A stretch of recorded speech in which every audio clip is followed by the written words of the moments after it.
गीता अध्याय 16 श्लोक 13. इदमद्य मया लब्धमिमं प्राप्स्ये मनोरथम् इदमस्तीदमपि मे भविष्यति पुनर्धनम्. इदमद्य मवर आघात, मया लब्धमिमं लवर आघात, अनुस्वाराचा म, प्राप्स्ये प्रा पूर्ण म्हणून नंतर अर्धा प म्हणायचा आणि सिये प्राप्स्ये मनोरथम शेवटचा म अर्धा आहे. इदमस्तीदमपि मे मस्तीमधल्या म वर आघात, ती दीर्घ आहे. इदमस्तीदमपि मे भविष्यती वी वर आघात, ह्रस्वती आहे त्यामुळे पटकन उच्चार व्हायला पाहिजे. भविष्यती पुनर्धनम पू नंतरच्या न वर आघात घ्यायचा. भविष्यति पुनर्धनम शेवटचा म अर्धा आहे. इदमद्य मया लब्धमिमं प्राप्स्ये मनोरथम् इदमद्य मया लब्धमिमं प्राप्स्ये मनोरथम् इदमद्य मया लब्धमिमं प्राप्स्ये मनोरथम् इदमद्य मया लब्धमिमं प्राप्स्ये मनोरथम् इदमद्य मया लब्धमिमं प्राप्स्ये मनोरथम् इदमस्तीदमपि मे भविष्यति पुनर्धनम् इदमस्तीदमपि मे भविष्यति पुनर्धनम् इदमस्तीदमपि मे भविष्यति पुनर्धनम् इदमस्तीदमपि मे भविष्यति पुनर्धनम् इदमस्तीदमपि मे भविष्यति पुनर्धनम् इदमद्य मया लब्धमिमं प्राप्स्ये मनोरथम् इदमस्तीदमपि मे भविष्यति पुनर्धनम्. संधि विग्रह. इदम अद्य मया लब्धम इमं प्राप्स्ये मनोरथम् इदम अस्ति इदम अपि मे भविष्यति पुनः धनम्. इदम म्हणजे हे, अद्य म्हणजे आज, मया म्हणजे मला, लब्धम म्हणजे प्राप्त झालं किंवा लाभलं, इमम म्हणजे हे, प्राप्स्ये म्हणजे प्राप्त होईल किंवा लाभेल, मनोरथम म्हणजे मनोरथ.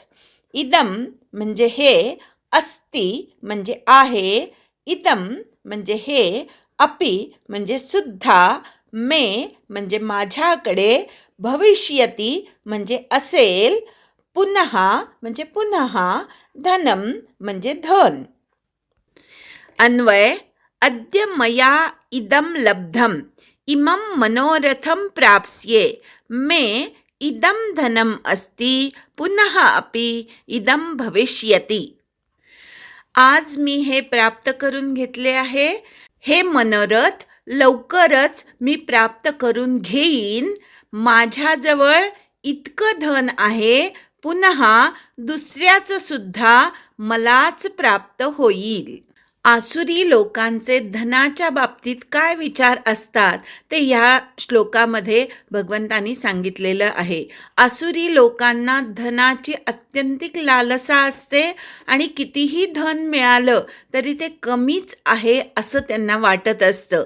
आज मी हे प्राप्त करून घेतलं, उद्या हे प्राप्त करून घेईन, परवा हेही प्राप्त होईल, असे सतत धन मिळवण्याबद्दलच त्यांचे विचार चालू असतात. धनाच्या बाबतीत शुद्धता, शुद्ध मार्गाने मिळवणं वगैरे नियम त्यांना मान्य नसतात. त्यांना फक्त माझ्याकडे धन असावं, बाकी सगळ्यांकडे निर्धनता असावी, अशा प्रकारचे विचार त्यांचे असतात. दुसऱ्याचं धनसुद्धा माझ्याकडेच असायला हवं. आज मी हे प्राप्त करून घेतलंय, उद्या भविष्यामध्ये मला त्याच्याकडचं पण धन प्राप्त होईल. आज माझ्याकडे एवढं धन आहे ते मी वाढवीन आणि अजून खूप करीन. भविष्यामध्ये माझ्याकडे पुष्कळ धन असेल. अशा प्रकारचे आज, उद्या आणि पूर्वीचं सुद्धा जे काही विचार आहेत, भूत भविष्य वर्तमान या तिन्ही काळामध्ये त्यांचे विचार हेच असतात की माझ्याकडचं धन वाढेल कसं, दुसऱ्याचं सगळं धन माझ्याकडे कसं येईल, हाच विचार त्यांच्या डोक्यामध्ये असतो. त्यामुळे धनाच्या बाबतीत अत्यंत लालसायुक्त त्यांचे विचार असतात. सगळ्यांचं धन माझ्या एकट्याकडे असावं आणि मीच केवळ त्यातनं काम उपभोग घेईन, अशी त्यांची वृत्ती असते. धनाच्या बाबतीत जो पहिला विचार सांगितला की आज मी हे मिळवलं, म्हणजे जे काही मिळवलेलं आहे ते मी एकट्याने मिळवलेलं आहे असं त्यांना वाटत असतं. खरं तर कुठलंही कर्म पूर्ण व्हायला बाकीच्या 4 गोष्टी सुद्धा अनुकूल असतील तर तुमचं कर्म पूर्ण होतं. अर्थातच कर्त्याचा भाग कर्मामध्ये 1/5 असतो. त्यामुळे धन मिळवताना सुद्धा मुख्य आधी भांडवल असलं पाहिजे. आपल्या हाताखाली असलेली लोक प्रामाणिकपणे काम करणारी असायला पाहिजेत. उद्योगाची चलती असली पाहिजे. हे सगळं जर अनुकूल असेल तर तुम्हाला तुमच्या उद्योगातनं धन मिळतं. तुम्ही जर नोकरी करत असाल तर तुम्ही एकटेच मिळवता अशी वृत्ती ठेवणं बरोबर नाही. कारण ज्या संस्थेकडे तुम्ही नोकरी करत असता त्या संस्थेचा सुद्धा तुमच्या कामामध्ये मोठा भाग असतो. तुमच्या अवतीभोवती जी लोक असतात, सहकारी असतात, त्यांचं सहकार्य असेल तर तुम्ही तुमचं काम चांगल्या प्रकारे पूर्ण करू शकता. गीतेने सांगितलेलं आहे, कुठलंही कर्म मन न्याय्य असो किंवा विपरीत असो, ते कर्म पूर्ण होण्यासाठी 5 गोष्टी आवश्यक असतात. पहिली सांगितली अधिष्ठान, म्हणजे जिथे तुम्ही कर्म करता ती जागा. दुसरं सांगितलं कर्ता, म्हणजे प्रत्यक्ष कर्म करणारी व्यक्ती, त्याला संपूर्ण त्या कर्माचं ज्ञान असावं लागतं. नंतर विविध साधनं, कर्म करण्यासाठी आवश्यक असलेली साधनं. आता हे यूट्यूबसाठी मी रेकॉर्डिंग करते. रेकॉर्डिंग करण्यासाठी मला मोबाईल लागतो, पुस्तकं लागतात, माझी शरीराची सगळी साधनंसुद्धा ठीकठाक असावी लागतात, डोळ्याला चष्मा असावा लागतो तर नीट दिसतं. अशा प्रकारे विविध साधनं, कर्म करण्यासाठी आवश्यक असलेली साधनं. चौथं कारण सांगितलेलं आहे विविधाश्च पृथक चेष्टा, म्हणजे अवतीभोवती घडणाऱ्या घटनासुद्धा तुमच्या कर्मावर परिणाम करत असतात. आपण जिथे काम करत आहोत त्याच्या अवतीभोवती जर मोठमोठे आवाज येत असतील तर आपल्याला आपल्या कामावर लक्ष केंद्रित करता येत नाही आणि आपलं काम पूर्ण होत नाही. 5वं कारण जे सांगितलेलं आहे कर्म पूर्ण होण्यासाठी किंवा न होण्यासाठी, ते आहे दैव. कुठलंही कर्म करत असताना पूर्वसंस्कार असतील तर तुमच्या हातून ते कर्म उत्तम प्रकारे होतं, किंवा तुमच्या प्रारब्धामध्ये तुमच्याकडून ते कर्म घडणार असेल तरच ते कर्म पूर्ण होतं. अशा प्रकारे कुठलंही कर्म पूर्ण होण्यासाठी 5 गोष्टी आवश्यक असतात.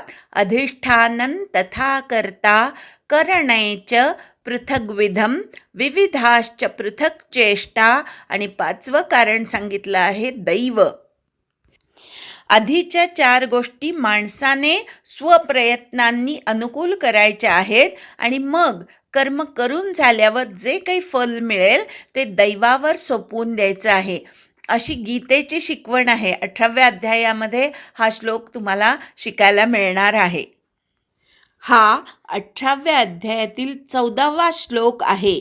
त्यानुसार 5 गोष्टी जर अनुकूल असतील तर आपलं कर्म उत्तम होतं आणि आपल्याला धन प्राप्त होतं. पण यापैकी एक जरी गोष्ट अनुकूल नसेल तर आपल्याला इप्सित फल प्राप्त होणार नाही. अर्थातच जे काही धन मिळवलेलं आहे ते मी एकट्याने मिळवलं असं मानणं ही आसुरी वृत्ती आहे, हे मला खरं इथे सांगायचं आहे. जर कुठल्याही कर्माला तुमचा मी खूप जोडला गेला असेल तर ते कर्म आसुरी कर्म ठरतं. आसुरी वृत्तीच्या लोकांना मनोरथ करण्याची खूप सवय असते. प्रत्यक्ष कृती कमी, पण मनामध्ये मांडे म्हणतो ना तसे खूप असतात यांच्या, आणि त्यांना त्यांची मनोरथ पूर्ण झाली की खूप आनंद होतो. ते काय म्हणतात, माझी सर्व मनोरथ पूर्ण झाली पाहिजे. दुसऱ्याच्या विचारांची किंवा दुसऱ्याच्या मनोरथांची त्यांना काहीही काळजी नसते. केवळ माझे विचार, माझी मनोरथ पूर्ण झाली पाहिजेत. इथे मनोरथांच्या बाबतीत सुद्धा त्यांचा मी खूप प्रबळ असतो. त्यामुळे त्यांच्या मनामध्ये अनेक भविष्यामध्ये मिळवायच्या गोष्टींबद्दल मनोरथ चालू असतात. धनाच्या बाबतीत सुद्धा आहे ते धन त्यांना पुरेसं वाटत नाही. त्यांना वाटतं आज माझ्याकडे एवढं धन आहे, उद्या माझ्याकडे एवढं धन असेल आणि परवासुद्धा दुसऱ्याचं उरलेलं धनसुद्धा मी मिळवीन. अर्थातच धनाच्या बाबतीतला हा लोभ त्यांच्या बोलण्यातनं सुद्धा जाणवतो. आपण कधी बघतो काही लोक अशी असतात की जी मुळात खूप श्रीमंत असतात, पण तरीसुद्धा त्यांची हाव काही कमी झालेली नसते. त्यांना जितकं मिळेल तितकं हवं असतं, त्यांना समाधान म्हणून नसतं. असे असमाधानी लोक हे आसुरी वृत्तीचं लक्षण आहे.